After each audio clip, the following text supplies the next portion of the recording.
Labas vakaras, tariu Jums trečiadienį spalio 1 ir kviečiu pasižiūrėti Jonavos kabelinės televizijos savo parengtas žinias. Kviečiama kartu kurti eglučių miestelį. Minime tarptautinę pagyvenusių žmonių dieną. Profesinės ligos Jonavos rajone. Sunaikino didelį kiekį kontrabandinių cigarečių. Gyvybės pilnas Kalėdų miškas Jonavoje. Savivaldybė kviečia kartu kurti eglučių miestelį. Jonavos rajono savivaldybė kviečia tęsti gražią tradiciją ir per žiemos šventes sukurti kalėdinį eglučių miestelį, kuris jau ne vienus metus puošia Jonavos miestą. Miestelis šiemet ir vėl bus kuriamas miesto centre Ramybės skvere. Šių metų visų miestelio eglučių tema – gyvybės pilnas Kalėdų miškas. Tokia tema pasirinkta neatsitiktinai. Jie atspindi 275-osios sukakties minėjimo šūkį – Jonava gyvybės pilna. Eglučių miestelį kviečiamos kurti visos rajono įstaigos, įmonės ir bendruomenės. Kalėdinio eglučių miestelio istorija Jonavoje prasidėjo 2019 metais. Tuomet į rajono mero Mindaugo Sinkevičiaus kvietimą atsiliepė 52 organizacijos ir pirmą kartą sukūrė unikalų eglučių miestelį. Vėliau kiekvienais metais eglučių miestelis augo ir skleidė ypatingą kalėdinę dvasią Jonavoje. Pastarąjį kartą Ramybės skvere gyventojus džiugino per 100 originalių jonaviečių rankomis sukurtų eglučių. Šiais metais eglutės miestelyje bus statomos lapkričio 18–28 dienomis. Kaip ir kasmet, eglučių miestelio kūrėjai kviečiami statyti eglutes, kurių aukštis nuo 2 iki 4 metrų, plotis iki 3 metrų. Dalyvių registracija vyksta iki šių metų lapkričio 3 dienos elektroniniu paštu tautvydas.pabrinkis@jonava.lt. Šiandien minime tarptautinę pagyvenusių žmonių dieną. Aktyvus ir sveikas senėjimas – tai visuomenės pažangos požymis bei atsparumo pagrindas.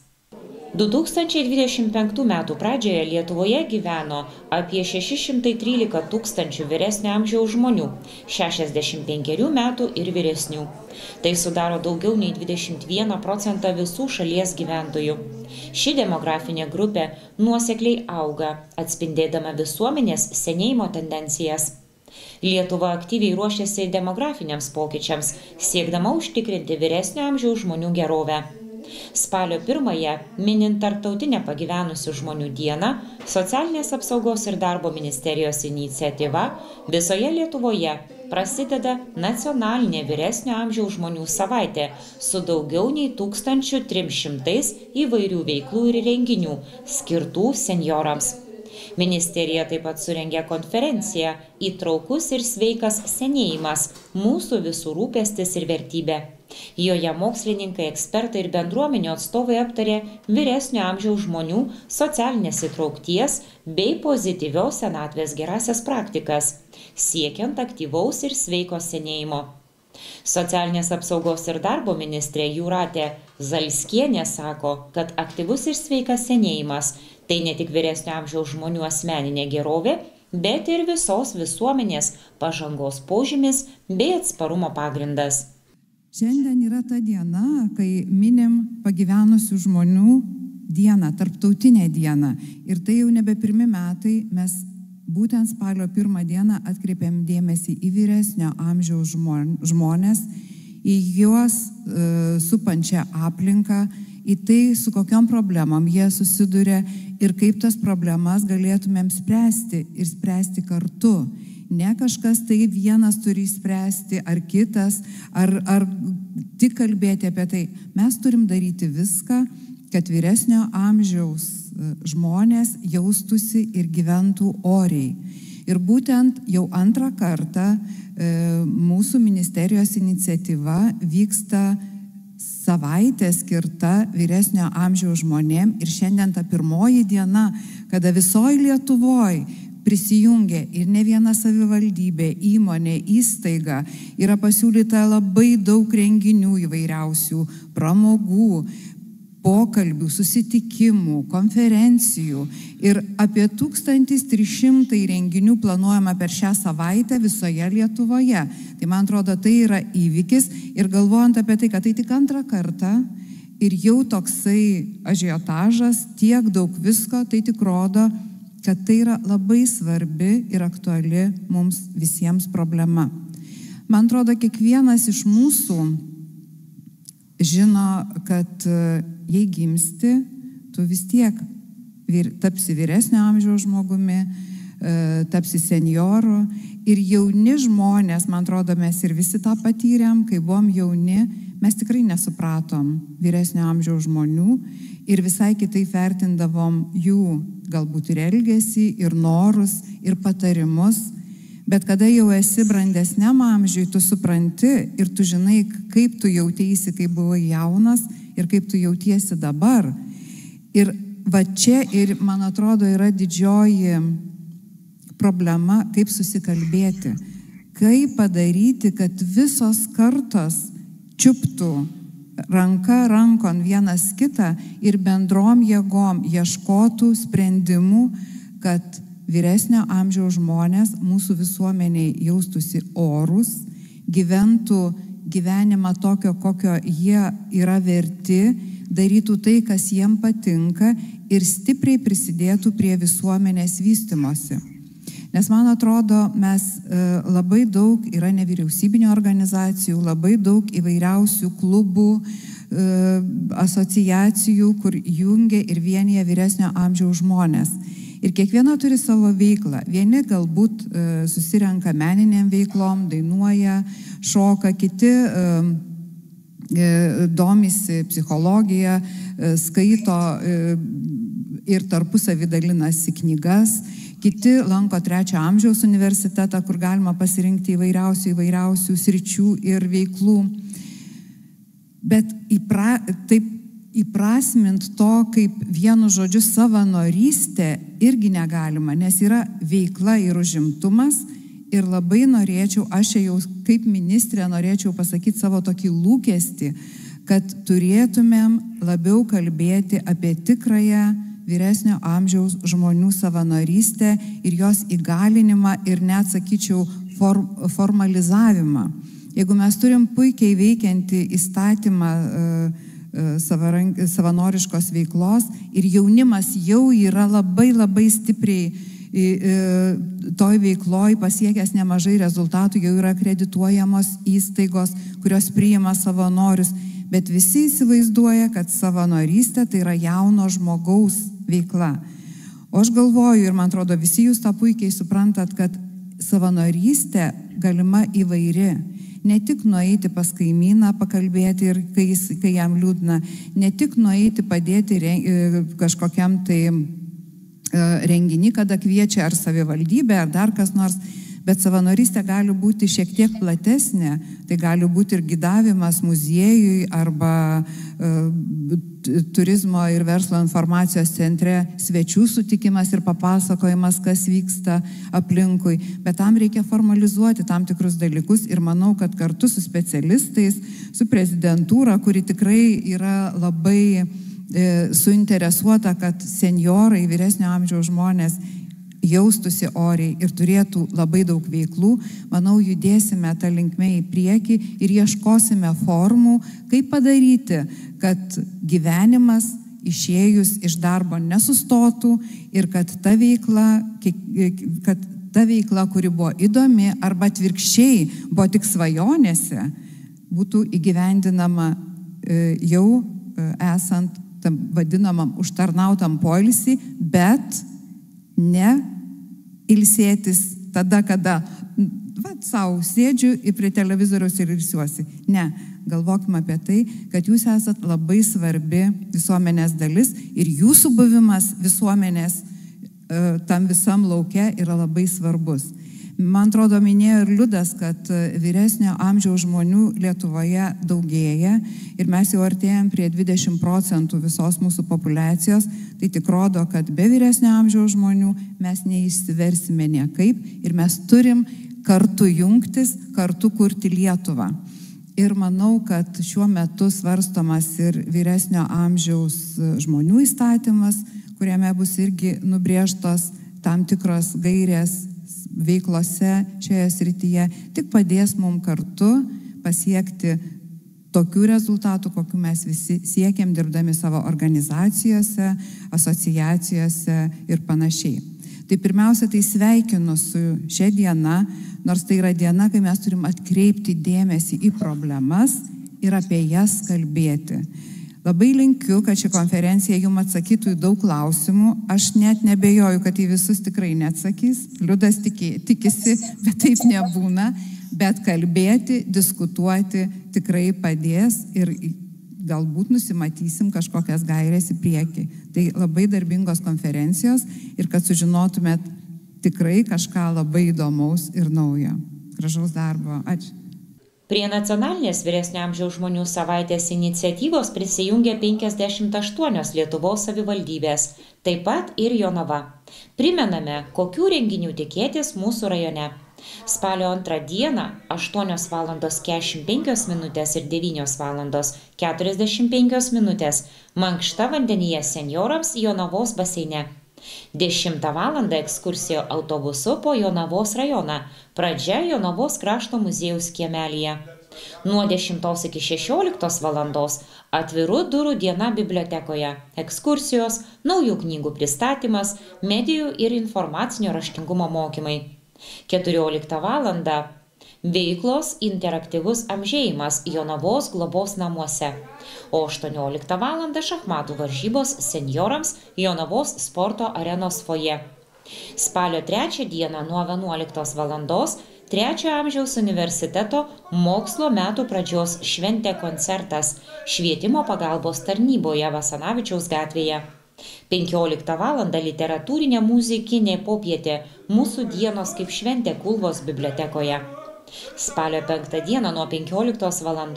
Jonavos centrinio stadiono dirbtinės dangos aikštelėje vyks senjorų futbolo turnyras, kurį organizuoja Jonavos sporto centras ir futbolo klubas Klevas. Spalio 6 dieną nuo 10 ryto mokymai, skaitmeniniai įgūdžiai, viešosios e-paslaugos Mūsų viešojoje bibliotekoje. 10 val. Ryte renginys Upninkuose, prasmingai kartu. Nuo 12 val. Kūrybinės atvirukų gaminimo dirbtuvės, taip pat viešojoje bibliotekoje.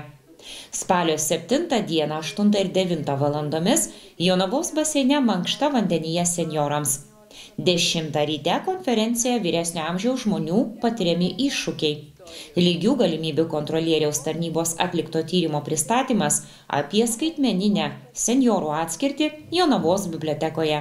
10 val. Rūgloje vyks socioterapinis susitikimas 3 amžiaus spalvų palete. 11 val.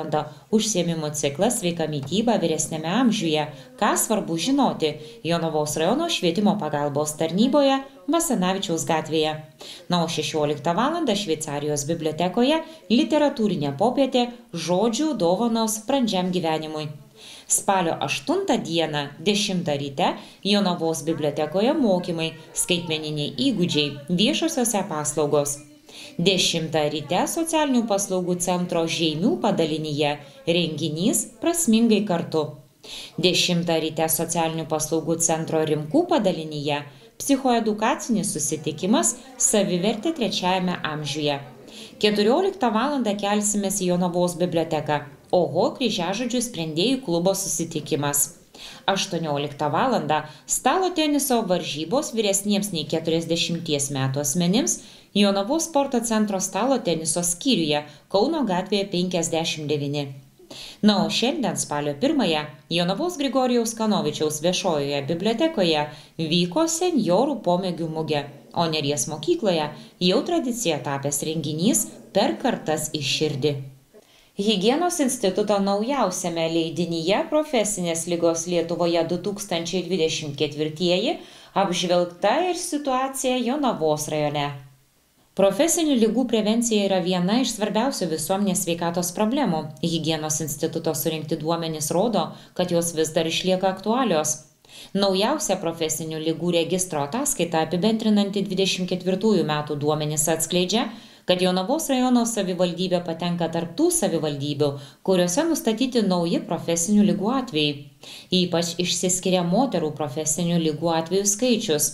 Praeitais metais Jonavos rajono savivaldybėje buvo nustatyta 12 naujų profesinių ligų atvejų, kurie visi diagnozuoti moterims.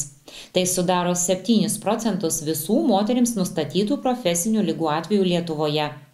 Bendras moterų profesinių ligų atvejų skaičius Lietuvoje taip pat išaugo beveik 46%, nuo 118 atvejų 23 metais iki 172 atvejų 24 metais. Apžvelgus profesinių ligų pasiskirstimą pagal amžiaus grupės Jonavos rajone matyti, kad visi 12 atvejų nustatyti 55–59 metų amžiaus grupės moterims, sudarančioms 11% visų šioje amžiaus grupėje nustatytų atvejų Lietuvoje. Kalbant apie ligų grupės, Jonavos rajone, kaip ir visoje Lietuvoje, dominuoja jungiamojo audinio ir raumenų bei skeleto ligos. Tai sutampa su bendra tendencija, kad šios ligos sudaro didžiausią dalį, beveik 65% visų profesinių ligų atvejų šalyje. Šie sutrikimai dažniausiai kyla dėl biomechaninių ergonominių veiksnių, tokių kaip netaisyklinga darbo poza, pasikartojantis judesiai, krovinių kėlimas ir pernešimas. Remiantis profesinių ligų sąrašu, visos Jonavos rajone nustatytos profesinės ligos priskiriamos prie ligų sukeltų fizikinių ir ergonominių veiksnių. Tai patvirtina, kad darbo aplinkos ergonomika ir fizinis krūvis yra esminiai veiksniai, darantis įtaką darbuotojų sveikatai mūsų regione. Bendra Lietuvos tendencija rodo, kad daugiausia atvejų fiksuojama apdirbamosios gamybos, žemės ūkio, miškininkystės ir žuvininkystės bei statybos sektoriuose. Paslaugų sektoriaus darbuotojai ir pardavėjai taip pat išskiriami kaip viena iš profesijų grupių, kurioje padaugėjo profesinių ligų atvejų, o Jonavos rajone 12 atvejų nustatyta būtent šios grupės atstovams, 21% visų šios grupės atvejų. Šie duomenys pabrėžia būtinybę stiprinti profesinių ligų prevenciją, ypač atkreipiant dėmesį į sveikatą ir darbo sąlygas paslaugų sektoriuje. Lietuvos muitinė sunaikino didelį kiekį kontrabandinių cigarečių. Per šių metų rugsėjį Lietuvos muitinė sunaikino 15–288–080 vienetų kontrabandinių cigarečių. Taip pat sausį-birželį buvo sunaikinta 8–760–712 vienetų tabako gaminių. Šios operacijos rodo tęstinį muitinės įsipareigojimą kovoti su kontrabanda ir užtikrinti, kad konfiskuoti produktai nebūtų sugrąžinti į apyvartą. Tabako gaminiai buvo naikinami pasitelkiant smulkinimo aparatą. Specialistų teigimu, tai vienas efektyviausių ir saugiausių būdų sunaikinti konfiskuotą tabako produkciją. Visos naikinimo procedūros vyko laikantis saugos reikalavimų. Prieš pradedant naikinimą, muitinės pareigūnai patikrino blombas ir įsitikino, kad jos nepažeistos. Po to krovinys buvo iškrautas ir atliktas vizualinis patikrinimas, siekiant užtikrinti, kad visi gaminiai būtų iškrauti. Atsakingi darbuotojai suskaičiavo pakuotes. Patvirtinus jų kiekį, buvo duotas leidimas pradėti naikinimo procedūrą. Tabako gaminiai naikinami taikant organizacinių ir technologinių priemonių visumą. Jie susmulkinami, supjaustomi, sulaužomi, sumaigomi ar kitaip padaromi visiškai netinkamais vartoti pagal tiesioginę paskirtį. Po sunaikinimo susidariusios atliekos sumaišomos su kitų biologinių ir cheminių medžiagų atliekomis arba sudeginamos. Toliau sinoptikų pranešimai, kokių orų tikėtis ketvirtadienį. Ketvirtadienio naktį lietaus nenumatoma, vėjas šiaurės rytų, temperatūra naktį nuo 0 iki 2 šilumos. Ore vietomis dirvos paviršiuje daug kur šalnos, iki 1–4 laipsnių šalčio. Dieną lietaus tikimybė nedidelė, vėjas šiaurės rytų, temperatūra nuo 6 iki 11 laipsnių šilumos. Šiandien dėkoju Jums už dėmesį, kviečiu pasimatyti rytoj įprastu metu, viso geriausio.